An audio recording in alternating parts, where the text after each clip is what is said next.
inside. That way no one gets hurt. But if I win, then I get to finish my little bedtime story to Dominic. Eddie Guerrero, a couple of seconds away from spilling his secret to the world. Look at this guy. What the hell is this? Rey Mysterio did it for his son. The nightmare is over for Rey Mysterio and his son.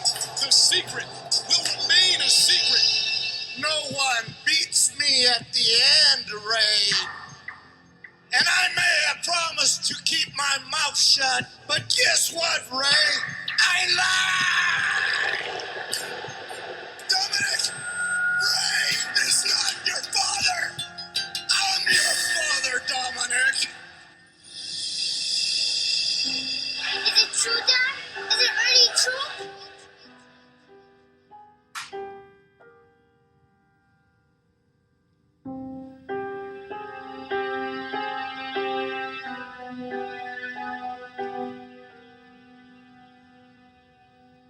See, what you're holding there are official custody papers. That means you have to bring Dominic and turn him over to me. Eddie, Dominic is my son. The first words to come out of his mouth were Dad. He called me Dad. I'm begging you, Eddie. Please don't hurt my son anymore. Dad, I'm scared.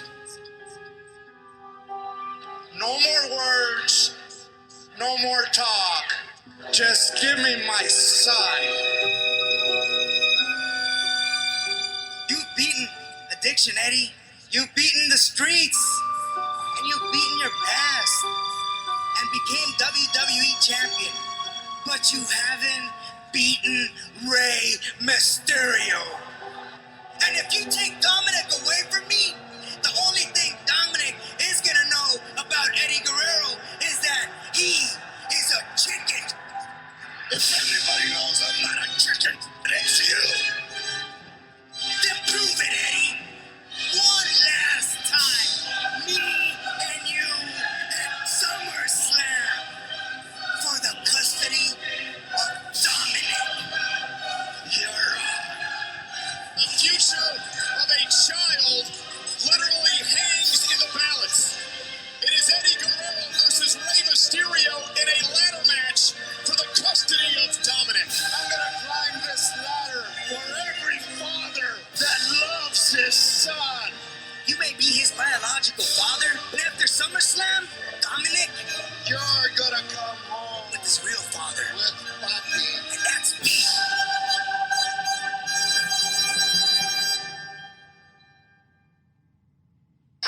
Ladies and gentlemen, for the first time in the history of the WWE, the custody of a child will be determined in a match, in a ladder match.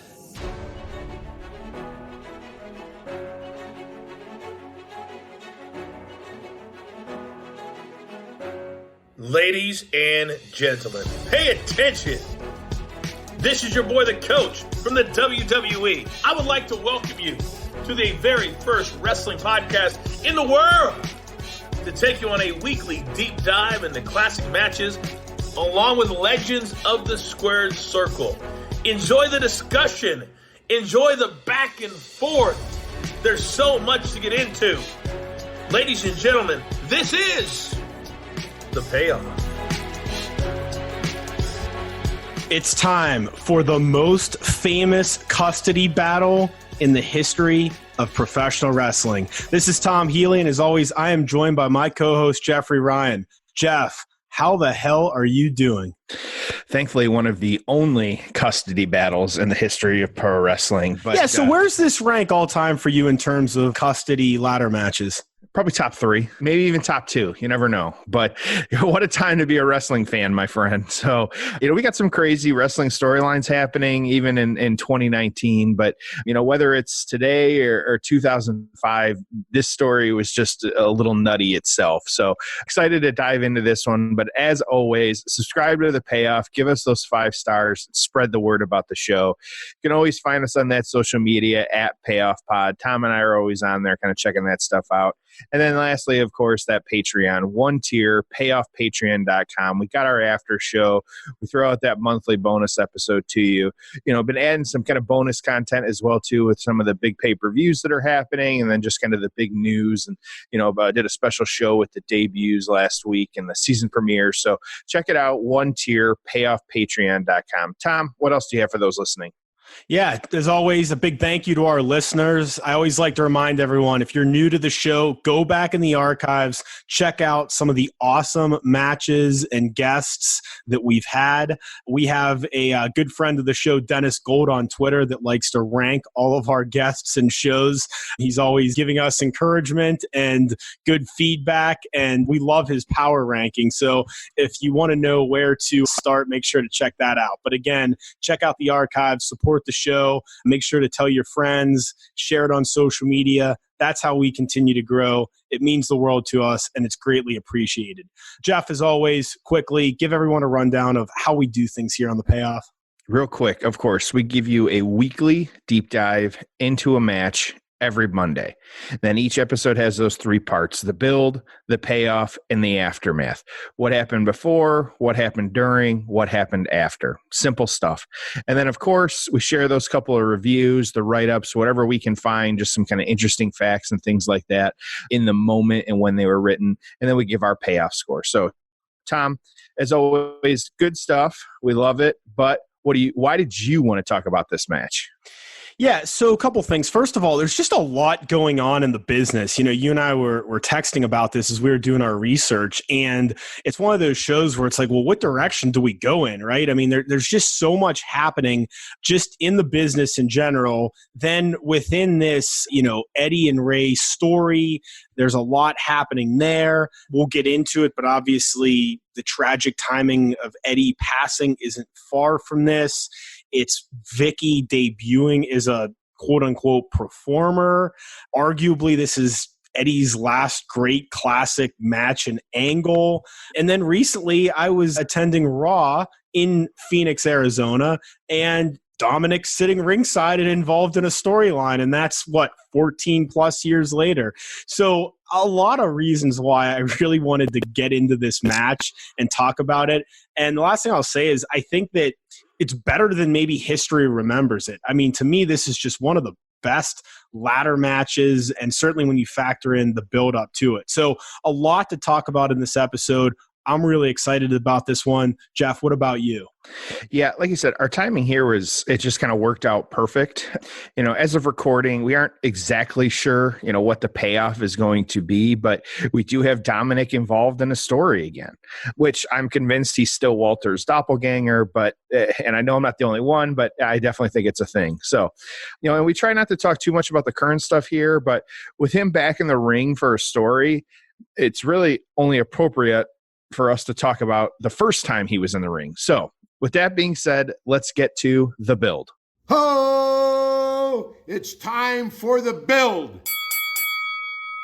All right, here we are with the build. It's SummerSlam 2005, August 21st, 2005. We're in the MCI Center in Washington, D.C., 18,176 in attendance. Obviously, SummerSlam, big show, second biggest of the year. There's a lot going on in this card, and I'll quickly go through it. Dark match was friend of the show, Chris Masters, defeating the Hurricane via the Master Lock in 2 minutes. So then we kick off the regular show, and Jeff, this is kind of fun. Chris Benoit defeats Orlando Jordan via submission in 25 seconds to become the U.S. champion. I don't know where you stand on this, and I'm curious. I like when we get this every once in a while in pro wrestling. When it's done right, it makes the winner look like a badass. I don't think it crushes the loser by any standpoint, and it gives a little bit of legitimacy to it because, let's face it, in boxing, in UFC, fights end in the first round. There's knockouts, there's submissions, there's, freak things that happen. And I know sometimes it's easy to be like, oh, well, the fans didn't get their money's worth. Dude, think about like some of those Mike Tyson fights back in the day. Think about some of the more recent UFC stuff where when someone just quickly wins, everyone looks pretty happy and excited and jumping up and down. So the idea that every pro wrestling match has to be 20 minutes, sometimes less is more. And I think that, not that I would make a habit of doing this every week or every pay-per-view, but every few months, trying to get someone over as a real badass and having them go over quickly. I think about, for instance, even that Goldberg-Lesnar Survivor Series match. I mean, we were shocked, right? But it's like, no, that was actually pretty cool. And let's face it, it was at the end of a 4-hour pay-per-view. So it's not like I think we were all clamoring for, a 60-minute Iron Man match. But where do you stand on this? Yeah, I'm with you. As you were kind of talking through it, I was looking up Orlando Jordan, one name I had forgotten, one-time United States champ. But yeah, I'm all for this. I think I like when they bring in jobbers. I like when we do get these kind of quick squash. If they make sense in the story, yeah, absolutely. And hopefully you're not burying a guy like Orlando Jordan in this one, but sometimes it happens. But yeah, I'm a fan. Well, I guess the more recent example would be the Kofi Kingston, Brock Lesnar match as well. But again, sometimes it's done well, sometimes it's not done well. But I think at the right time, it's pretty cool. Now, interestingly enough, our next match is Edge and Matt Hardy. Again, this is a whole nother episode, and I look forward to covering it at some point. But essentially, we have Edge beating Matt Hardy via knockout. Matt Hardy takes this pretty decent-looking bump where he hits the top of the post in the corner. He gets a ton of color. Edge is kicking him in the face, punching him, and they call the match. It's a knockout win for Edge in under 5 minutes. Again, we'll talk about this on another episode, but I just remember how exciting it was when Matt Hardy comes back. Obviously, the real life Edge and Lita thing. We didn't know he was coming back. Big surprise. We're getting them at SummerSlam. And then this is the payoff. And I understand they did more matches and they had a blow-off angle, blah, blah, blah. But man, sometimes they are handed on a silver platter these amazing real-life situations. It happens to them fairly often throughout a given year. But man, you put those writers in the room, you start kicking around ideas, and they just come up with bullshit. And I think this is an example of it where, God, they just ruined something that really could have been special. And it's something that's really forgotten, is that angle.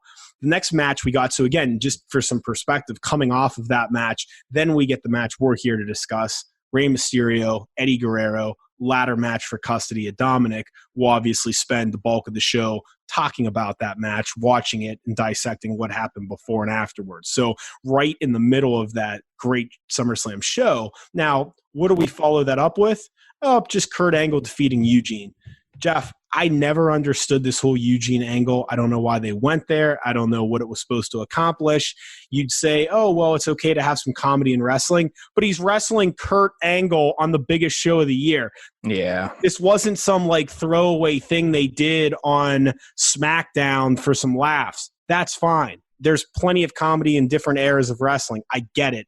Just didn't understand why this guy got such a big push and they made such a big deal of it. If you go back and watch for Kurt's medal, let's not forget that part too. Yes. For his medal, Olympic medal. If you go back and you watch this Mysterio Guerrero match, keep watching the beginning of this Kurt Angle match.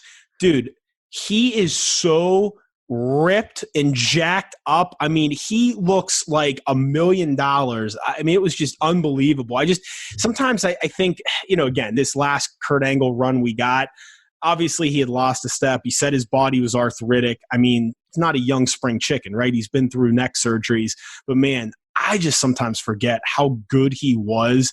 He was, just an elite Olympic athlete that could be great on the mic, was an awesome heel. And then our last couple matches of the night, we'll get the legend killer, Randy Orton defeating The Undertaker. They went almost 20 minutes.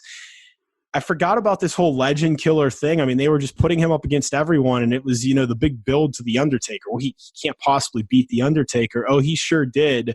And Jeff, we'll cover this on another episode. I'm curious what you think. For me, Randy Orton, he's a solid performer. I remember in an interview, and this was maybe 5, this might even closer to 10 years ago, Eric Bischoff, the question was, if you could start a wrestling company with any one current wrestler, who would it be? And he, without hesitation, said Randy Orton. And I just remember thinking, huh? You know, I don't know in terms of promo. Yeah, okay. Character, I don't really know what the character is for the most part. I mean, the Viper, and you know, there's nothing like really identifiable about the character. I know the RKO is awesome, but so is the Diamond Cutter, so is the Stunner, right? I mean, he's not the first guy to have a cool move. And then his in-ring work. I mean, if I said to you, Jeff, like right now, give me the best Randy Orton match of all time that you want me to go watch to change my opinion of him, I'd love to know what you'd even come up with. So I'm curious where you stand on him. I think you have to enjoy his style of match. It's very rare, and I think it depends on who he's matched with. And I read the dirt sheets, and you know, if he's not into it, then we're not going to get a great match. And he has had some good ones back at this time, but you know, more recently it's been a little bit tougher. But you know, it is, my brother and I discussed on the Patreon show this last weekend. Every time he comes out, he gets a massive pop. Every time he does an RKO, he gets a pop. He does that off the ropes DDT, he gets a pop. Like, fans are just obsessed. And so again, I'm with you. Like, I like the guy. I think he's good. Like, when he puts on a good match, I enjoy watching him, but you got to really enjoy that kind of slow pace, kind of plotting. And I guess that's part of him, but yeah, it's just what he is. So, yeah. Well, and two interesting things. One is, you know, and he's actually brought this up, I think, on Twitter before, where he's like, hey, man, you can clown on me all you want, but guess what? Every house show, your boy's getting the biggest reaction. And to your point, both when he walks in and then also during when he delivers the RKO. So I think there's, you know, certainly validity in that. But again, I remember how big of a push there was. And then the other thing you brought up was, you know, he takes matches off, or sometimes he's not into his storyline. Jeff, I'd argue he's taken years off, right? Where you could be like, oh yeah, you know, like, 08, yeah, that was a year where he just really didn't give a shit, right? So I agree that there's some matches, and his poker face isn't that good. You can tell when he's not into a storyline, right? I mean, he just does it. It's just it's a very interesting observation. All right, so we're now down to our final 3 matches, 2 world title matches, and then the main event. Cena defeating Jericho. Jeff, there's a fun Jericho promo. I believe it's right after the Mysterio Eddie match, okay? And I just forgot how big of a kick I always got out of I'm the only person to ever beat The Rock and Steve Austin in the same night. I'm the first undisputed era, you know, or undisputed champion, right? Yeah. And I got to tell you, part of me just at some point before his career wraps up, and I guess it'd be funny if it was like in AEW, I just love for like one of these like weeks on like their like Wednesday show for him to just like in the middle of a promo be like, and by the way, I'm the only, and like cut that line. I just think people would go nuts, and I think it'd be like really like an unexpected, just funny thing to do. Yeah. So then we get Batista retaining his title against JBL. That was a no-holds-barred match for the World Heavyweight title. And then the final match. And again, we've mentioned this on the Chris Masters episode. We got to do an entire episode about this. But Hulk Hogan defeating Shawn Michaels. The match was really interesting, but really good. Michaels is flopping around. There's a lot that went into the match in terms of, are they going to do a best of 3? Are they going to do a follow-up match? There was talk of doing a cage match the next pay-per-view. Hogan was adamant about winning with the leg drop. So that's a whole story into of itself. But that's your SummerSlam 2005. Now, the Torch did an online poll following the show. Match of the night, the Hogan-Michaels match, barely beat the Mysterio Guerrero match. I was actually surprised by that. For some reason, I thought that there was a lot of like pushback about the Hogan Michaels match. I mean, I enjoyed it because they're my 2 favorites of all time, but on the spot right after the match, fans said that was their favorite. So I thought that was interesting. A couple other things going on in the business before we discuss the build up to the match from a storyline standpoint. Jeff, I don't know how well you remember this. This was that Muhammad Hassan terrorist angle targeting The Undertaker. It takes place a few days after the 4th of July. This is in conjunction with the London bombings. Just why, right? Bad. Yeah, and I'm just off the top of my head, right? Every few years, it feels like they just do something that's beyond cringeworthy. I understand why like one person might think, oh yeah, what's the big deal? Like, I think there's always times where we may say something or, think a joke or something, whatever is fine, and it turns out that it is off color. And if you don't have a filter or anyone to bounce it off of and you just blurt it out, like I get that, where one writer might have been like, I want to make this guy a heel, and just wasn't sensitive to like terrorism. Again, I know it sounds ridiculous, but one person, fine. But when you have this team of writers and you have multiple revisions, how no one would look at this script and go, yeah, you know what? Let's maybe do a traditional attack angle, right? Versus terrorism. But it's like every couple years, Jeff, they do something like this. It's just like ridiculous. And you get the anti-American heel all the time. I remember Jinder most recently, and they went down Vince that road. loves it. Yeah, and it's the old trope that he loves going back to. And this one, too, I do remember this. It's just especially very crazy because if you remember, WWE was, after the 9/11 attacks, it was like the first major sporting event to kind of fill an arena. At least that's, what they're, but they did. And so to do that and have that side by side with kind of this, short institutional memory there of what had happened. Yeah. I mean, I'm just thinking here, like the Sergeant Slaughter, Iraqi sympathizer during the Gulf War.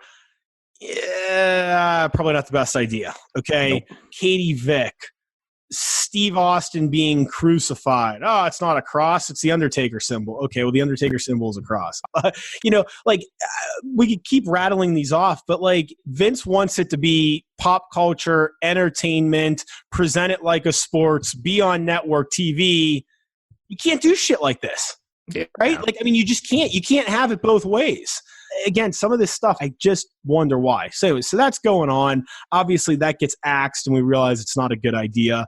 The other thing I came across in my research, they had an interview with Shawn Michaels, right? And they asked him, like, is this Hulk Hogan match? Is this, like, the biggest match ever? And he said, yeah, until The Rock comes back, and then you're going to get Shawn Michaels versus The Rock. And the follow-up question was, do you think The Rock will come back? And Shawn said, I think he's going to have to. Obviously, we never got that Shawn Michaels versus The Rock match. I mean, can you imagine HBK working as like kind of a heel, The Rock coming back as the hero? That would have been a fun match. Obviously, the in-ring work would have been phenomenal. Obviously, we would get The Rock back. It wasn't against Shawn. I'd probably guess that we haven't seen the last Rock match. Jeff, agree, disagree? Agree. Yeah. Right. I mean, at some point, it's obviously not about the money, but like there's just nothing that matches it. I mean, there's a reason why everyone wants to come back, right? Why does Batista want to do a final match? Why will The Rock come back? Why can't The Undertaker stop? I mean, it's probably a little bit of an addiction, and I don't blame them. Like, you can say, oh, they don't need to come back and this and that. Dude, I mean, you can't replicate that. You're telling me Joe Montana wouldn't like to go out there and play it in another game or two? I mean, especially if it's a work and he can put himself over. And I mean, right? Absolutely. Yeah. So a lot going on. Great show. But the reason we're here is to talk about this match. And Jeff, I know you and I were talking about this off air, but this one had a lot happening. It was a long build. So walk us through everything that happened leading up to August of 2005 and SummerSlam. Like you said, just a lot happening here. So clear my throat because here we go. We're going to start. It was No Way Out, February 20th, 2005. You had Eddie and Ray. They beat the Basham brothers to win the tag titles. And then they actually beat them in a rematch as well, too. And a couple other teams, too, in the immediate aftermath of this. You had Mark Jindrak and Luther Reigns, which no relation to Roman. You had JBL, and again, there's always one, or JBL and Orlando Jordan, another one. He's come up twice now. And then also Hardcore Holly and Charlie Haas, which you remember Charlie had the gimmick where he would dress up as legends. And so, it beat a couple tag teams. And as much as people might complain about the tag division nowadays, these teams were subpar, I think is the best way to put it. So, it had all these defenses, but there was already some animosity being built. And so about a month later, Eddie lost a match because of Ray, But Ray also lost a match because of Eddie. Just real 50-50 booking here. And these were actually singles matches against the Basham brothers. So two of them, had the back and forth. Your trivia for the day, the Bashams, this was Doug and Danny, and both are now retired after stints in the WWE, ECW, and TNA. So this was kind of What's your favorite Basham match of all time? You know what? We usually do better research around here. I did not do my Basham brothers research, so I'm going to have to. That's a whole nother episode. That and Orlando Jordan. I apologize to the fans. So, yeah, but they won the tag title. So at some point they were doing some good stuff. So all this though, and the kind of the each other losing. This was kind of the cap before Mania of this year, and even with the tag belts, Guerrero wanted to know who was the better wrestler of the two. So at that WrestleMania 21, April 3rd, Ray agreed to the match to see who was the best, and Ray won that one. So feel free to go back and check out this match. Like I said, it was WrestleMania 21. It wasn't a bad match. It was actually pretty good. And so just kind of go check it out. So the next few weeks after this, the build just kept happening between the two. Ray would cost Eddie a match against Kurt Angle after Eddie got pushed into a chair that Ray was holding because he was going to try and hit Kurt. Just a bunch of little things that were happening. And then they would lose the tag titles to M&M, of course, Joey Mercury, Johnny Nitro, and Melina. This was actually late April after WrestleMania. One write-up said, I felt like I had to share this one, Melina jumped on Eddie Guerrero, pushing his face into her chest, distracting him from the action in the ring. Mercury and Nitro finished off Rey Mysterio in the ring to capture the WWE tag titles. Just, yeah, classic wrestling right there. The old face in the chest distraction. Yeah. I think I saw that during an NFL game on Sunday. It very well could have been. Yeah. So Belichick, that's his weakness. So the following week after all this, Eddie refused a tag and he let Ray get beaten down by Eminem. And then he ended up just leaving ringside to a chance of Eddie sucks. So what I consider kind of on all my research to kind of be the final turn against Ray here was Chavo Guerrero and Ray were actually in a street fight. Eddie actually kind of faked, of course, had the turn, looked like he was going to help Ray. And then after a beat down from Eminem, he ended up taking out Ray. So he bloodied Ray up. And then, of course, as we all know, took his mask, being one of the just worst things you can do for a masked wrestler. So had that happen as well. And really a pretty good promo the following week. Eddie pulled out the Rey Mysterio mask and said, I didn't want to do it. Why did you make me do it? He actually used Rey's mask a lot during this one to get some heat. I would pull it out, kind of stomp on it, walk on it, just different things to kind of keep getting that heat, which it's very good at. So I guess you could call it Latino heat. Yep, exactly. So your Eddie accent sucks, by the way. I'm not trying to, so that's all right. Try not to offend. So mid-June, of course, we have these guys going about a 30-minute grudge match on SmackDown. Crazy to think about that nowadays, just putting on a 30-minute match on a show, like a weekly show like that. It was headlines a few months back or however long ago it was when Seth did the full hour or plus match, whatever it was. It was such a big deal because it's something we didn't see much. So I wondered, hey, that would be kind of cool to see that. But 30-minute match, and Ray won this one too. So all this feuding happening, all these things happening. Following week, Eddie cuts a promo, says that, everybody saw him lose to Ray last week and everybody thinks he's a loser, but he's a winner in life though, because he's overcome obstacles that, only people can dream about. And so here's where it gets just a little funky. Eddie Guerrero said he took a journey and that he documented this journey. And so what we end up getting is a little montage and it's footage of Eddie with Ray's son Dominic, and they're playing together on a playground. He was offering Dominic some candy and then, asked him if he liked secrets and bedtime stories, which it's weird reading this to you, but I guess I say quote worked in the moment and kind of doing that. And that Eddie said that he has a bedtime story for Dominic that he'll never forget. So Eddie threatens to reveal this secret. We don't know what it is, but all of a sudden, this is the formation. This was June 30th, 2005. This is the first time that we started to see this. Ray tells him, don't go there. And they just have a back and forth that he's like, maybe it's time. So they kind of held it over his head. Excuse me. Eddie held it over Ray's head for a little while, kind of making Ray hold the ropes open for Eddie, making Ray kind of plead, get down on one knee, do all these different things to really just heel stuff. It was good heel work, even if the story was a little out there.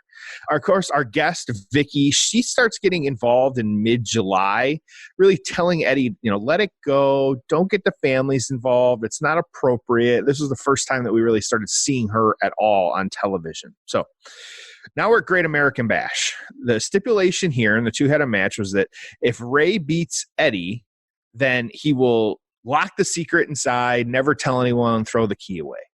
But if Eddie wins, that he will get to finish the, quote, bedtime story for Dominic. Again, weird, but it's what I want. I want wrestling to be reading me bedtime stories. So, keep it moving forward here. And this is where the story really started to pick up because now we're into August. We're less than a month away from the actual show. Eddie introduces Anna, who walks down to the ring, and she gives Rey Mysterio the bedtime stories book. When Ray opens it, he finds custody papers ordering Ray to give Dominic to Eddie, which I get sneaky on the process server, but hey, good job. So, Ray says that they were going to tell Dominic one day that Eddie was his father, but only after he was old enough that, Ray got down again on one knee, begged Eddie not to hurt Dominic, just all these different things. So Eddie started, of course, the heel stuff, mocking Ray, telling him that, of course, finally revealing the big secret, even though Ray won the previous match at American Bash, and that the woman was his attorney and that Dominic was Eddie's son. And then he's saying that next week, that Dominic will come home to his poppy and that will be one of the final stories in the bedtime story. So now we get to the, I say, infamous promo that many of us may associate this match with and kind of what's happening. It was August 11th, SmackDown. The promo is online. We'll share it on social media this week too, just so you can check it out. But it's one of those, definitely check it out. It takes some time. It's a little bit longer of a promo, but it's worth it, especially if you're going to watch this match. You want to watch this promo. So, Eddie Guerrero, he wanted Ray and Angie, Ray's wife, to come out to the ring with Dominic. They did all come out, and then Eddie Guerrero, trying to get Dominic to then come to him.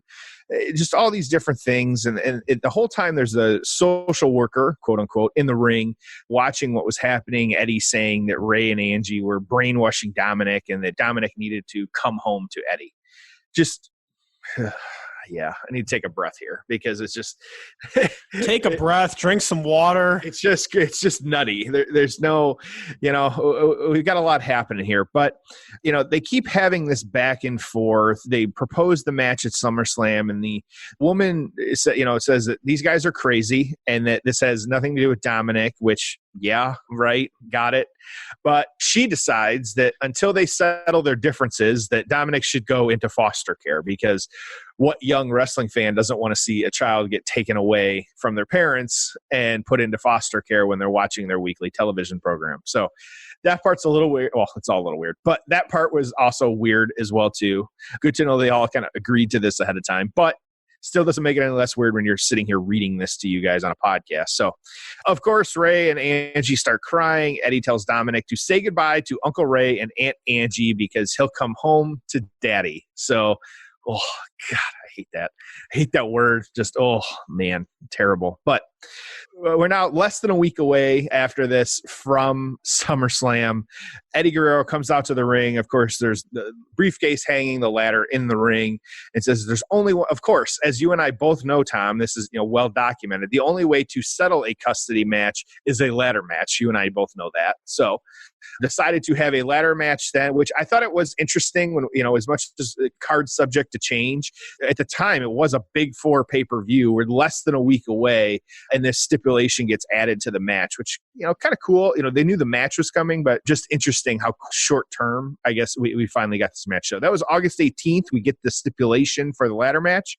And then just a few days later, of course, on the August 21st, so 4 days later, we get to SummerSlam. So big build, a lot happening over a bunch of different months here. Different angles that this was coming at, kind of, they had a little bit of heat on each other to start with, but then this storyline is what kind of brought even more to that. If you felt a little gross hearing some of this, trust me, I felt a little, it's definitely a little gross just reading it without any context, or, we know what happened here and how it played out on TV, but just kind of reading a description of it, you'd be like, what the So, yeah, that's where we're at. But that's the build, Tom, and that's all I got. Woo! Yeah. Put this on the agenda for the after show, but I want to talk about builds, and I want to talk about how long a good build is. I want to talk about why you probably wouldn't want to announce the stipulations and so much right before. I don't know. There's a lot there I want to talk about. But yeah, what I will give them credit for is there's long-term booking, right? There's more to it than just these two guys attack each other and we have a match. So I will give them that. I don't know. We could talk a long time about this. I'll just say that it's Eddie, it's Ray. There's real life friendship there. There's probably things you could have done that would have been a little bit more of like legitimate sports to competitors aside from this. I think there's other ways you could have gotten to this that weren't so goofy. And I think that, and I'll talk more about this later, but I think it takes away from both the build, the match, and then obviously the aftermath. So with that being said, Jeff, you did a great job walking us through everything, gives us an idea of how they got there. I also think it's fun that, this is basically Vicky debuting, and it's so crazy to think, you have some people that are like lifelong wrestling fans. They go, they train, they never get their break. And then you have certain people like Vicky that didn't necessarily want to be on TV, but they end up being like a Hall of Fame character. It's just wild to think about. So with that being said, each week we give you the timestamp. If you want to watch it along with our guest, who this week is Vicky Guerrero, you can do so. If you're on the WWE Network, we start the payoff at 35:30 of SummerSlam 2005. That's 35:30 of SummerSlam 2005. If you're watching it elsewhere, we're starting it right when both men have entered and Eddie is outside the ring yelling at Dominic. So with that being said, it's time for the payoff. Ho! It's time for the payoff. All right, we are here with Vicky Guerrero, and we are going to watch Eddie and Ray. I got to ask you, Vicky, you specifically requested this match. Why did you ask to watch this match? What does this match mean to you? This match was something that we never thought was going to escalate into anything. Everyone knows it's work and it's a storyline, but between Ray and Eddie and Dominic's performance, Ray's son, this was such a pinnacle and a storyline, because when it kept going on, for a couple of months, we thought, oh, this is great. But then when Vince wanted to bring me and the girls and Ray's wife, Angie, it became a reality, because I'd be at the store, or my aunt's calling me, saying, "Ay, mija, does Eddie still love you? He wouldn't have had a baby, with another woman, because he loves you." Between the family and our close friends and the public starting to believe that, hey, maybe Eddie did have an affair on you, and maybe Dominic is his kid, and they kind of look alike. After a while, I'm starting to think, oh my God, Dominic does look like Eddie. Like, what is going? Like, no, this is just a storyline. Forget it, Vicky. Like, you're getting too involved with this. And then for me to be involved, and to be a part of it, I was honored first. But Dominic was a superstar in this, because Ray and Eddie, they're magic anyway in the ring, and their acting and their wrestling and everything they do is just phenomenal. But Dominic was the superstar because he really added to the whole storyline, and I was so proud of him. And he was never nervous. He loved the attention, and he loved being out there in front of the camera. So they really liked that in having Dominic play the part in this. Well, and the reason we know this was a good storyline is 14 years later, it's still going on. Yeah, I'm writing a book right now, my autobiography. That was one of my questions. I was like, have you written a book? And I couldn't find it. That was my question, is why the heck haven't you? So I guess you're working on one. Yeah, I have about 9 more weeks of school, and then I'm going to be finishing my book by December. And Ray's family is just very special to me, and they played such a huge part, with their success and with the family. And yeah, this storyline will never be forgotten by me, and it'll always continue with my books or my appearances. Fans still come up and go, "Man, what a great storyline for you to, throw Eddie off the ladder and to start your career this way." And I thought, well, starting my career was not supposed to happen. It was just to help, Vince, have the families, get involved. But yeah, this was a really good time. But I'm glad we're watching this match, because there's a lot of parts in here that I was so upset that happened, and they thought it was my fault. But you're going to see how I'm going to clarify why Eddie was yelling at me all the time. Please do. I look forward to it. You interrupt us and let us know what's going on whenever that happens. So the build up to this was the first time that you ever were on TV, ever performing. Tell us how that happened and what it was like for you. Because it must have been surreal to be, a stay-at-home mom, and next thing you know, you're on international television. Yeah. So, before this Summerslam match, I was doing a few vignettes with Eddie going backstage. We did some backstage scenes where Eddie was yelling because I was trying to stop him from taking Dominic away from Ray. So I had a little bit of exposure there, but for SummerSlam was the big pinnacle for me to come out. And of course the ladder, which everyone knows something's going to go wrong with the ladders. So I was pretty nervous because if I was to screw up, I have to go home with Eddie that night. No one else does. So Eddie was like, I love you. I know you're going to be great. Just be there on time. Just don't screw up. I'm like, well, that was a lot of pressure on me because, I love you, baby, but don't screw up. That's a lot to carry on my shoulders for the whole day. But during that day, we went over the match and kind of went over everything. And it seemed easy, but when you're out there and the cameras are going and the arena's sold out, you forget about all the nervousness. It was all about just getting everything done and enjoying the moment. And you kind of forget the stress because Eddie and Ray are just so much fun to work with. So here is where, they're starting to get ready for the spot where they want to get the ladder set up. Yeah, so I'm in the back and I'm supposed to come out at a certain time. Yeah, that hurt. It was fantastic. Well, the thing about this match is you had a great build-up.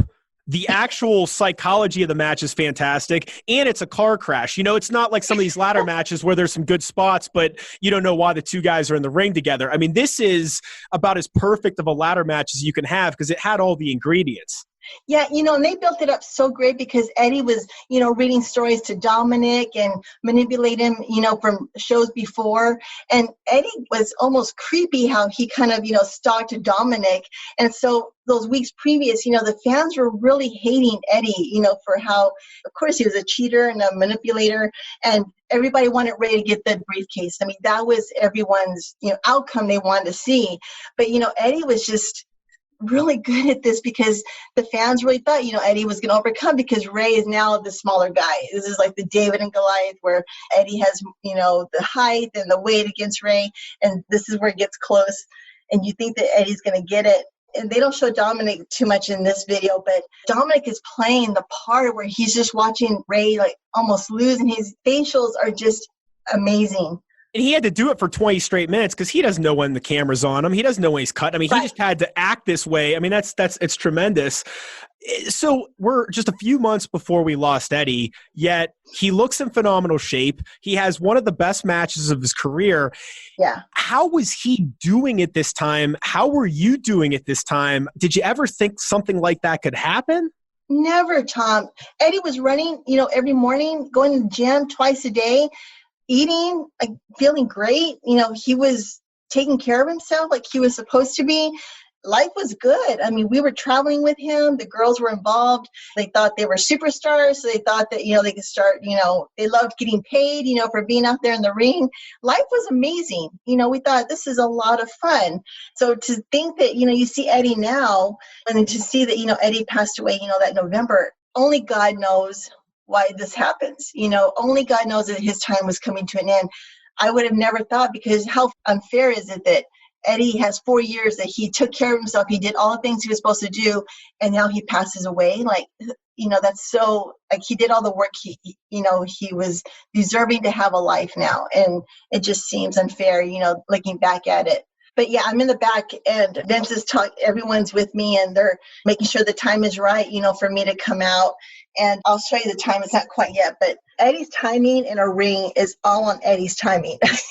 You can have things planned out and Eddie will call things out there to change a call or he'll change a move or a sequence. But him and Ray just could read each other's minds and they were so in sync with each other that they could tell, where they wanted the match to go. And there's a few times that they changed things, but I had the agents in the back and gorillas saying, okay, hold on a minute because now something's going on. And I'd be like, are you kidding me? Like, this is not what we rehearsed. Yeah. And I appreciate you sharing that about Eddie's condition because I think that when you hear the news I'm sure people's reaction was, oh, he was back to his bad habits or this or that. And what I didn't realize, and again, I appreciate you sharing, was he was in great shape. And it may have just been the effects of years prior. It wasn't that he had regressed or hit another bad spell. And it really is heartbreaking. Yeah, Eddie was in the best moods. I mean, he was excited about this storyline. He loved what was going on in his career. He loved that he had us on the road. And this is where Eddie started taking each of our daughters on a trip. So he made a lot of changes in his life, where he made sure that when he went on a trip that he was going to take one of the girls, spend that one-on-one time with them, get to start all over with them and create that relationship. So he was loving life because the girls would go on trips. I would go on a trip. He had us at the shows. We were all together as a family. Life was amazing and it was good. And his diet was incredible. His conditioning, he was running more than ever. And he was just back to old Eddie again. Like, you would never have thought that he had went through his demons before.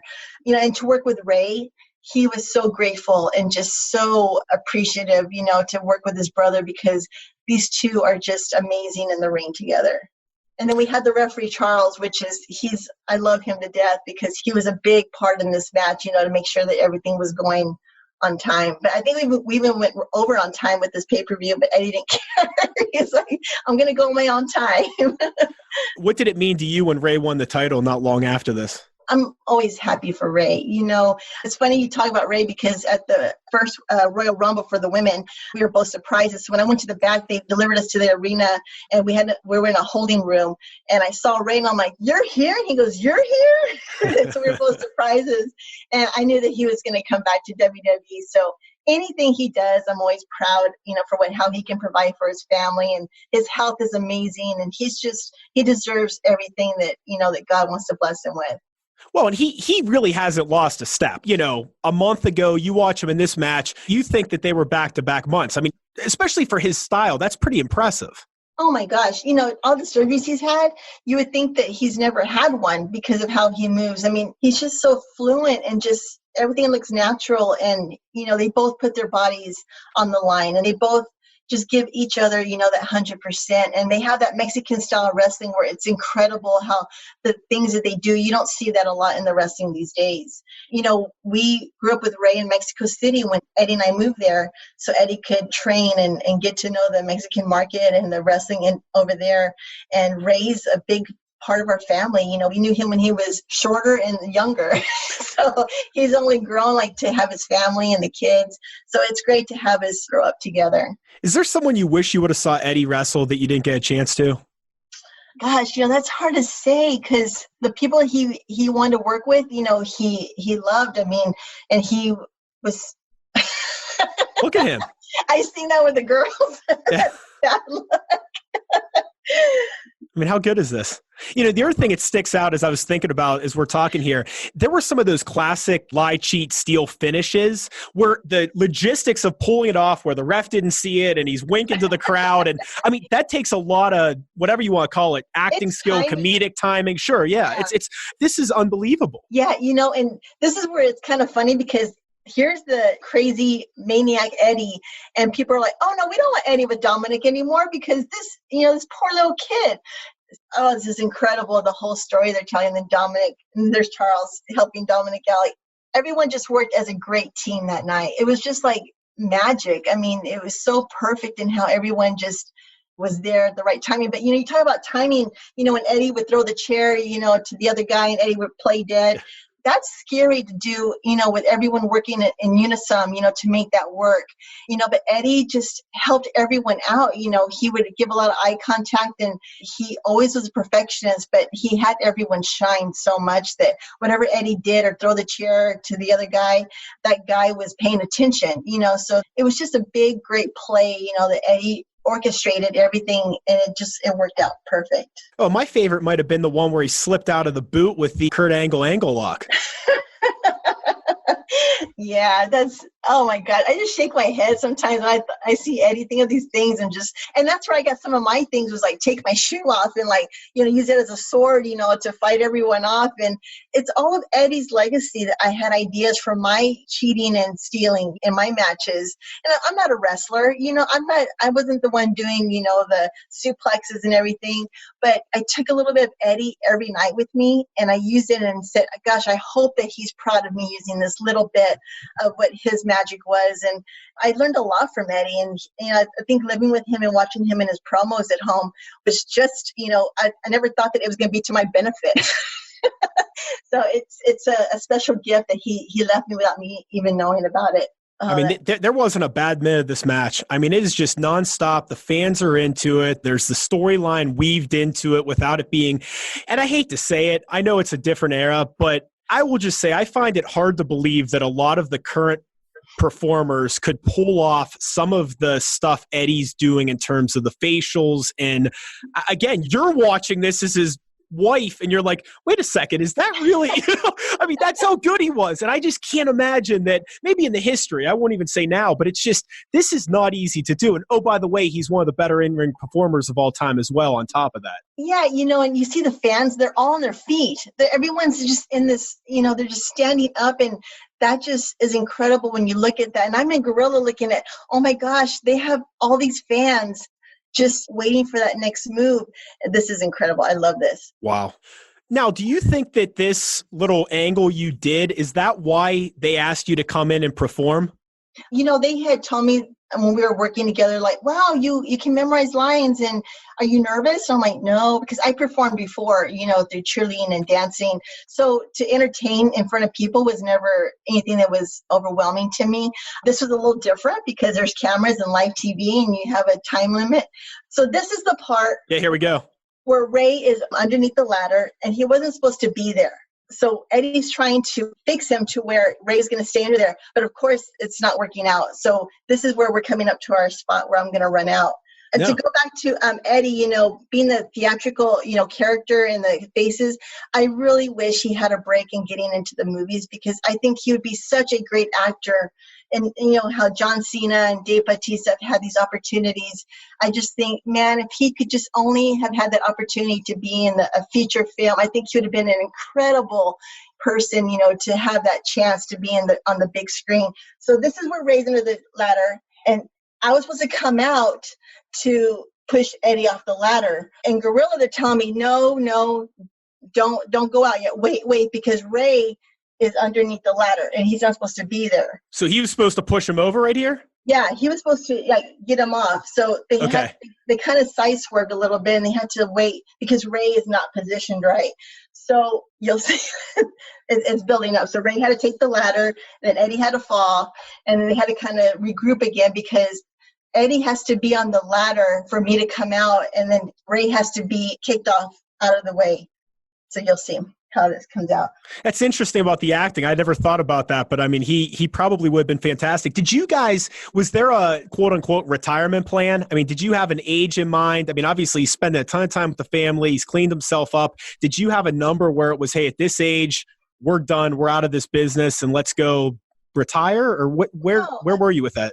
No, because, back then, and say like in this time of the industry, they didn't bring wrestlers back for agents. They didn't have wrestlers come back and have the performance center to train other kids, that are coming up in the wrestling. So Eddie thought he was just going to keep wrestling until he couldn't do anymore. Now, Eddie still had a lot of back problems. His past injuries were always there, but he worked through them, especially after he got sober and clean.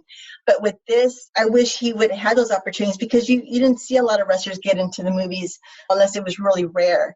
So here, Eddie has to get Ray beat up a little bit so that way Eddie can set up the ladder again and get Ray away from the ladder. So you'll see how this is going to set up. Eddie's just going to start getting mad because I'm not out there yet. But yeah, I would have liked to see Eddie, be presented with, a movie or a sitcom. I think he would have been funny, like a Gabriel Iglesias, or some comedian that could be, a funny part in a sitcom. I think that would have been great for Eddie because what you see in the ring is what he's like at home. So here, Ray's out of the ring. So Ray's kind of to the side and there I am. So there now she is. Come out. Yeah. He's climbing the ladder. Where the hell's my wife? Yeah. So before that, when Ray was down, Eddie was yelling at me like, "Where's Vicky? I can't believe it." But Vince was telling him not wait yet because they had to get Ray out from underneath the ladder because they didn't want Ray under the ladder when I was going to throw the ladder over with Eddie on it. Oh, yeah. I was so scared. That's wild. So there's a rumor online that he was going to get the championship right before he passed or right around that time. Had you ever heard that? There was always talks. Who's to say what's true or not, what they were going to do. But, with Eddie having the title when he did pass away, that's just sad because Eddie wanted to keep striving for more titles under himself. So there's Dominic. Yeah. Oh, he got you pretty good there. I think he may have felt bad. He looked back like, yeah, I just elbowed you in the face. I'm sorry. He's a big guy trying to wrestle down. Place went crazy. She almost looks like Renee Young, doesn't she? The social worker. Yeah. Oh, what a great moment. So when Eddie was giving Ray the three amigos and trying to get him, out of the ladder, Eddie was actually yelling, "Where's Vicky? Where the hell is she? Vicky!" And I was so mad. I wasn't mad, but I was worried because here comes, Vince is telling me, wait, it's not, they're going to have to clean this up a little bit, and so Eddie thought it was my fault, but later on that night, he's like, "Okay, I know that they held you back, so it wasn't your fault." And I'm like, I wouldn't screw this up. I wouldn't have been at the wrong time, but this is great. Oh, Angie, I love her. Everyone did a great job. This was a great night. And just to work with family, like, life doesn't get any better than this. And that night we just went to party and have dinner and let the kids celebrate. It was just a big celebration because the storyline, finished strong. Was a lot of this storyline Eddie's idea? That's been floated out there. Yes, absolutely. And, when Ray thought it was great. So the longevity of the storyline, we didn't think it was going to be that long. But with how Vince got involved and, and started liking where this was going and, Eddie's bedtime stories, and all the little vignettes they did, it just kind of added more elements to it. And then when Vince said, I want to bring in the kids and I want to bring in the wives and I want to, make this as real as possible, then it started gelling together. And that's when they said, let's do this for a pay-per-view. And that's how it ended. So it was great. This is all my years of being married to Eddie, what I really wanted to do to I could do it legally without getting in trouble. Was it hard pushing him off the ladder there? Yes, he's huge. He's so strong. There's only so much he can do. I mean, he can't jump off it without you pushing him. So you have to get him going a little bit there. Well, we had to practice, how much to push the ladder because we didn't want Eddie to go over the ring, because that could be dangerous. So it was just enough where he could land on the ropes and catch himself. So there was a lot of logistics that I had to make sure that, I took care of him, but still throw it enough to where, it would get him off the ladder. So it all went good. So Eddie was in a good mood that night. Well, thanks for walking us through this match and giving us some new insight, and glad you enjoyed it. And for those that haven't, make sure to go back and watch the build to that match because it really was fantastic. And I guess it launched the career of one of the greatest general managers in the history of the business. Yay, me. All right. Well, thanks for being here. This was fantastic. Thank you. Bye, Tom. Ho! It's time for the aftermath. Vicky has just been an incredible guest on the Payoff. We're glad she talked with us about this match and just how crazy it was. Good to hear from her too that at the time we had no idea, but there was a lot of collaboration on all sides of this. Ray has really backed a lot of this up in interviews too that he said. So yeah, I got to believe it that, Dominic was okay with it. I was reading one interview that said, Dominic, it was weird that, he would go into school as a kid back then. People wouldn't necessarily understand like what was happening. And so like literally they were asking him like, where are you going home tonight? So I feel like that would be, I'm guessing fairly tough for a third, fourth grader, but it looks like he handled it and obviously didn't scar him too much because he's in the biz now, taking bumps from Brock. So just interesting stuff. I think the match itself, I thought the pop was great when Dominic got into the ring and started, I'll say, shaking the ladder. That's generous, kind of doing that. I thought just one of my favorites, probably in this match. I did enjoy the 619 through the ladder and then turning that into the springboard leg drop onto the ladder. It heard some faint, it didn't take over the crowd, but there was definitely some faint EC dub chants in there. So I appreciated that as well too. So Tom, what'd you think about the match, just the payoff, all that? Yeah, loved it. Thought it was great. I'll talk more about it, but the reason why I love this match is because it had the psychology of a great match, but then the plunder of a ladder match. It wasn't a spot fest. It was a really well done match that happened to have a ladder match stipulation. And, I think about Razor, Shawn, WrestleMania 10, where same deal. I mean, they just wrestled a great match and it wasn't a spot fest like so many of these ladder matches now are. I'll say this. I'll jump in. Some of those matches seem slow because there's so much time setting up a spot. Oh, yeah. And then, maybe like kids don't catch on, but like, those of us that are over the age of 15, you're sitting there, you're like, okay, so you're setting up a ladder there, you're setting up a ladder there, you're setting up a table. Okay, there's obviously a spot coming. And then like sometimes, like you're like, oh yeah, they'll go back to that. I mean, it's just, you're right. I mean, it's like you're setting up like choreographed stuff. At some point, less is more, and it's like throw up a table and be done with it. But yeah, they do some of this stuff where it's so choreographed, and it's like if two people were trying to fight each other and one was trying to get up a ladder, that's not something that you would do. And I even like sometimes where it's like, in the multi-man matches, sometimes it's like you can have someone off camera doing some of that stuff. But yeah, especially in the 2-man and even like the tag team matches, you'll see some of that stuff where it's just set up, and then gymnastics. Just give me the set up the table and then don't use it. That would actually convince me more. I know people like shit on, climbing the ladder and they're really slow. Like I can imagine climbing a ladder in a ring and being 15 feet up. I might go a little bit slower climbing up the ladder too. Yeah, I agree. You like that 619 ladder spot. One of my favorites was that dive that Ray did on the outside, and he like clipped Eddie's neck, and then the ladder kind of flew up. I thought that was a really cool spot too. Yeah, right. Yeah, there was just a lot of great stuff there. Vicky was awesome. She's a great guest. Great having her on the show. Eddie's music was terrible at this time. I did not remember this version of that song. It was horrible. I don't know if you noticed that or not. I did. Yeah. It was hard to hear too, but I agree.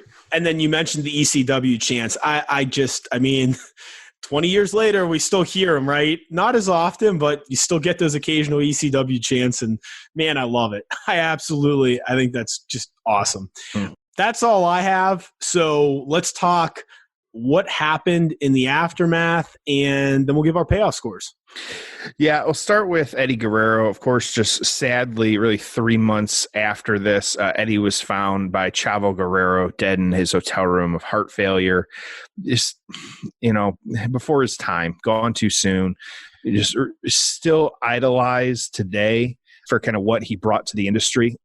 Influenced just so many wrestlers, and you hear about it all the time, like Ray still out there bringing him up, Sasha, just so many different ones, and kind of the things he did using the belt spot too, the kind of fake out belt hit, it's just great to see that. But of course, just sad that Eddie no longer here. We haven't talked about her a ton in the build, but Vicky, of course, this kind of springboarded her career. Started appearing more and more on TV. There was some storylines that she was involved in with Ray, Chavo, Chris Benoit, just a lot of different things that she was kind of helping out with and involved with in that. Of course, cannot forget about the marriage of her and Edge, big storyline there that we'll have to revisit one day. Also, of course, her time as general manager. And so she really was great in that role, kind of in retrospect, just really good stuff. So last time we saw her, it was actually the 1000th episode of SmackDown, which it wasn't too long ago. And then, of course, too, she was in the Royal Rumble. And that was a pretty good Rumble. That was for you. Were there? Yeah. Were you there for that one? Which one? When she was in the Royal Rumble, which was 2 years ago. Do you remember what year that was? It wasn't the baseball stadium. No. I don't know. I don't. Oh, we went to the first women's Rumble, right? Would have been the one she was in. Yes. There's been two. Yeah. You're right. Yes, I was not there. Yeah, that's right. Contrary to popular belief, I do not go to every major show. No, you do not. So that was when you were not. So we got her, obviously still doing her thing. But then Ray, what hasn't Ray done since this? So 2005. We're almost 15 years later. The man's a legend. He's first ballot Hall of Famer, no question there. Within a year of this match, he was the heavyweight champ. He beat Randy Orton at WrestleMania 22. A really cool kind of moment for him. We could spend a whole podcast and then some discussing just Ray's career, but this was really just a small part in his long and still going career. So, Tom, final thoughts on the aftermath? Well, you're talking about Ray. I hope that he has one great storyline or match left in him. I mean, there's so much noise now in wrestling. There's so many wrestlers. There's so many storylines. There's so much going on. I hope that before he hangs it up, he gets one more great moment. And maybe that is him and Dominic together as a tag team. But, that's something I'm hoping for. But you're right. Just a ridiculous career. What he's been able to do with such a small frame. And it's not like he's a lucha wrestler. I mean, he's wrestling like the same style as everyone else with that frame. I don't feel like he's lost a step. I mean, maybe you see something different than I do. He's more cut this week than he was watching this match. Yeah. 15 years ago, different frame, kind of, how he is, but it makes zero sense to me. To your point too, when he came back at the Rumble, that pop was huge. Nobody expected that. I think there was a little bit of rumors leading into that one, but boy, that 619 music hit and that was it. The crowd went apeshit. Yeah, and don't quote me on this, but I'm pretty sure he's done some really cutting edge and maybe some stem cell stuff, but I know he's done really innovative stuff just in terms of health-wise, and he attributes it to that for his body to feel like it does and for him to not be in much pain. Again, between the lucha style and then just being thrown around by the big guys for, the better part of 20 years since he's been gone from WCW. It's pretty wild. So it's either that or that DDP yoga. All of them love that DDP yoga. They all swear by it. I know. Week 10, buddy. Yep. You're at week 10. I'm at week 10. Yeah. So what? He has you doing diamond cutters now, right? Oh, we've been doing diamond cutters since week 1, man. Yeah. I need to try it sometime. You do. It's worth it. Yeah. We'll get that sponsorship. Yeah. Last thing I have is Eddie would pass away a few months after this. Is he in his prime? I mean, is he doing the best work of his career at this point? The guy looks like $1 million. It's so sad. It's not like he's this broken down shell of himself that passes away. He's clean. He's reunited with his family. He's doing the best professional work of his career. And then boom, we lose him 3 months later. Just so sad. So back to the match. What do you have in terms of write-ups and reviews from the newsletters? Yeah, I'll start with just the Pro Wrestling Torch. They really just gave the play-by-play on this one. We don't need to fully read through all that, but they actually gave it 4.25 stars. Wow. The Wrestling Observer, they had a little bit more in-depth commentary, and some of this was just, I have to read it. I kind of paraphrased it a little bit here just for time's sake, but really good stuff here. So these two were possessed with either A, having an awesome match, or B, killing each other in style. Eddie took out Ray with another terrifying spot and went to grab the briefcase, but Dominic, of all people, hit the ring to shake the ladder. As we said before, this was profoundly ineffective. It did, however, distract Eddie long enough to allow Ray to make another comeback. Ray wiped out Eddie with a ladder-assisted 619, then dropped a springboard leg drop onto a ladder that had landed on top of Eddie. More death-defying horror. Ray had the briefcase in his hands, but Eddie kicked the ladder away. Then when Ray fell, Eddie caught him and powerbombed him. Eddie trapped Ray under the ladder and went to climb, but Ray managed to shove the ladder out of the way. Eddie was hanging from the briefcase, swinging around, and Ray grabbed his leg and pulled. So Eddie fell, but he fell funny and landed right on one leg, and it appeared he blew it out. It did look bad. And so if you were watching the match, that spot it did look bad. So he started screaming and swearing and carrying on. In one of my favorite lines in this one, well, whose fucking stupid ass idea was that one anyway? He still managed to hit the rolling suplexes, the third of which was onto a ladder. He went to climb, but Vicky, his wife, ran out and tipped the ladder over. God, this is one of those matches that will legit shorten 2 careers. Ray shot Vicky a stunned look, then climbed up. Eddie tried to save, but Vicky prevented him. Then Ray grabbed the briefcase and everyone wept. Ray celebrated by dropping from the hook and nearly blowing out both of his knees again on impact. I hope this is not the last match in both of these guys' careers, but if it was, this is one hell of a way to go out. 4.5 stars. Grapple, as we like to use from time to time around here too, they have it at 4 stars, or really 3.99 from 17 ratings. Overall, my score, we judge ours a little bit different around here, and it's not stars or anything like this, but I definitely think that these ratings are accurate. You figure it, boils down to 4.25 stars, kind of looking at just these 3 things. I absolutely think that that's, if anything, it's maybe a little low, just judging based on the match itself and not taking the story into account.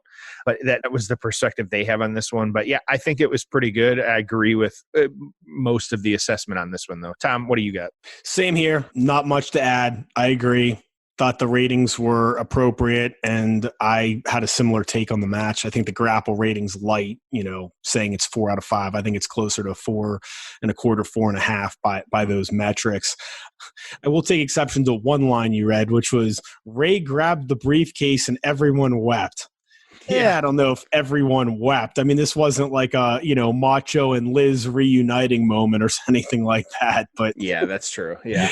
That's all I have. So let's get into our payoff scores and head to the finish. Yeah, of course. Every week, Tom and I like giving our payoff score. It's just 1 to 10. It's not stars. It's nothing like that. It's just, we take a lot more into account. So we got the build, the crowd, the commentary, the in-ring product, just everything. Just whatever we feel is important to the overall, I say, storytelling and drama. And so there's just no specific formula, just what a couple of fans, a couple of marks think of the match. So I try and alternate here, but I've lost track, Tom. So, but I think I went first last time, so I'm going to let you go first this time and share your score.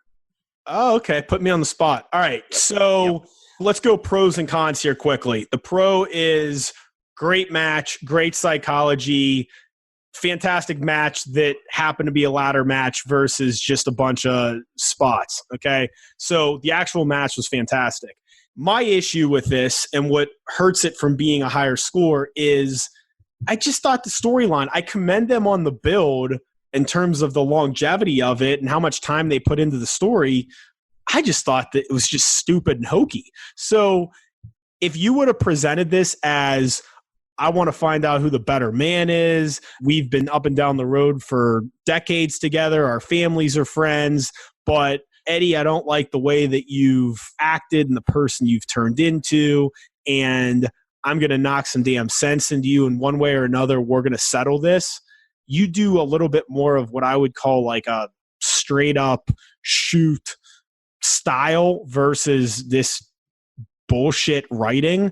To me, this could be like a 9 to a 10. Okay. But because of the hokiness of it and how far-fetched it was and how you overcomplicated what could have been a very simple and strong story, I dock it a little. So I'm at an 8 on this one. The match was phenomenal. The story takes away from it. That's where I'm at. Jeff, what about you? Yeah, and you and I have kind of discussed it a little bit before too, like the revisionist history, because if you were watching WWE, they were going with the angle of Ray. Eddie couldn't beat Ray, but once you kind of include that WCW time, Eddie beat Ray. But that, and that's neither here nor there. But yeah, I'm with you. So you have to take that into account. So yeah, for my score, I think it's funny when I was kind of doing my research through all of this and kind of looking into things that you see this match is really included on the list of craziest matches ever. Some of the company it keeps here, which, this will take you back. So one, you had the giving birth to the hand. It was included with that match. You had the Demon Kane baby storyline as well too, which was just, couldn't do that nowadays. And then of course too, a lot of these couldn't do today, but another one too, which just speaks to the ego of some of the higher ups here, when you had the Shane and Vince versus Shawn Michaels and God match, which for those of you who'd like to go back and revisit that one, that was Backlash 2006. I have added that to my viewing list because I had forgotten about that one, which WWE probably wants us to forget about that one. But nope, sorry, I'm bringing that one back up. So is the stipulation absolutely crazy? Yes. Did the match have some insane spots? Yes. And it's hard for me to give Eddie and Ray a bad score because their in-ring work really speaks for itself. It's one of those where if you knew nothing about the story and just watched the kind of in-ring product, it was pretty good. At the same time, their commitment to this story was incredible. A lot of angles today, fans just recently, especially this week or, the last couple of weeks with just how the program's been, someone, I forget who said it, was like, the fans will let you know. And in this one, fans reject so much, and whether it's a different type of fan watching or maybe the internet age, I don't know. And as cringy as this angle was live and playing out sometimes, the build did lead to a pretty good match. You can't deny that. So while you're at an 8, I'm actually at an 8.5. I think that it's just one of those where the in-ring product did a lot for this. And even though the story, like we were judging solely based on the story here, maybe like a 3.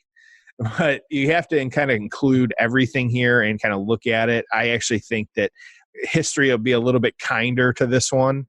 And I think you said it earlier that, yeah, it had its rough spots, but I think an 8.5, that's what I'm going to stick with. So just crazy. There's no other way to describe it. So Tom, final thoughts, man. I think we've hit on everything. Really enjoyed it. You sometimes forget how good Eddie was, and it was so sad to lose him at his prime. Vicky was a fantastic guest. We appreciate her coming back on the Payoff, and hope you all enjoyed this fun trip down memory lane, talking about the first and hopefully only custody ladder match. That's all I have, Jeff. Just crazy. Yep. So I could sit with Vicky all the time. It's just always fantastic to hear from her because she's great. And our fans enjoyed our first episode with her, with Eddie, winning. Hopefully they enjoy this one just as much because she's just such cool insight. And so definitely check her out on social media, though. She's got a couple different handles here. Of one, her Twitter, it's just at Vicky Guerrero. So make sure to check her out there. She's very active on there, as well as Instagram. She's at Guerrero_Vicky. And so kind of flip it. So Twitter at Vicky Guerrero, Instagram at Guerrero_Vicky. So she's liking our stuff too, and we always appreciate her for doing that stuff and kind of throwing it out there. So definitely check her out because she's still making appearances as well too. And so, support her as well because we love her here on the show. And just like we say at the start of the show, as always, kind of close it out here with subscribe to the Payoff, give us those 5 stars, spread the word about the show. At Payoff Pod, we're on all that social media. And of course, just that one tier, payoffpatreon.com. So Tom, I'm going to release custody of the closing to you. No ladder match necessary, my friend. I see what you did there. You didn't have a single joke today. I bet you that. I hope the fans rip your ass because of that. Okay, well, in fairness, let's let everyone into a little behind the scenes of the Payoff. We're recording this at 5 a.m. Pacific where I live. So, maybe I'm a little less chirpy than I typically am today. But don't believe the dirt sheets because we did a dry read the other night. So yeah. Him. So he had time. So if you are glad that I wasn't screaming and you're glad that I wasn't making jokes, then hope that we continue to record early in the morning. But if you'd like me back to my witty, sarcastic, vibrant self, then maybe we'll get back to recording in the afternoon. Right. So with that being said, as always, thank you for listening. This has been another episode of The Payoff.